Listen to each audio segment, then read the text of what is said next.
অবশেষে তারুণ্যের উৎসবের অংশ হিসেবে খনন করা হচ্ছে পেকুয়ার কহলখালী খাল। দীর্ঘদিন দখল দূষণে থাকা খালটির প্রকৃত রূপ ধীরে ধীরে ভেসে ওঠায় খুশি স্থানীয় বাসিন্দারা। বিস্তারিত শুনুন প্রতিবেদনে। দীর্ঘ সময় পরে হলেও আপন চেহারা ভেসে উঠেছে পেকুয়ার অন্যতম কহলখালী খালের। পেকুয়া বাজারের পাশ ঘেঁষে উপজেলা পরিষদ ও থানার পাশ হয়ে বয়ে গেছে পেকুয়ার অন্যতম প্রবাহমান এই খালটি। দীর্ঘ ৩ কিলোমিটার দৈর্ঘ্যের এই খালটি দখল দূষণে ছিল মৃতপ্রায়। এই খালের উপর নির্ভরশীল এখানকার হাজারো কৃষক।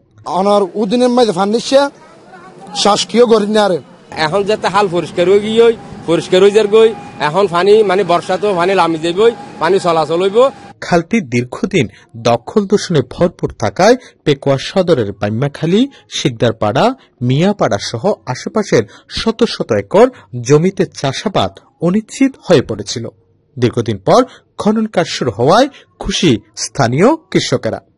পরিষ্কার করার পরে এখন পানি হাতে সুবিধা হইয়ে তোলে, মানুষের ঘরে বেলায় এবং সুবিধা হইয়ে সে সংস্থা ইবের কারণে কৃষকেরও উন্নয়ন হইয়ে এবং আরা যারা হাজগরের লেবার হিসেবে ইতারারও কি হইয়ে উন্নয়ন।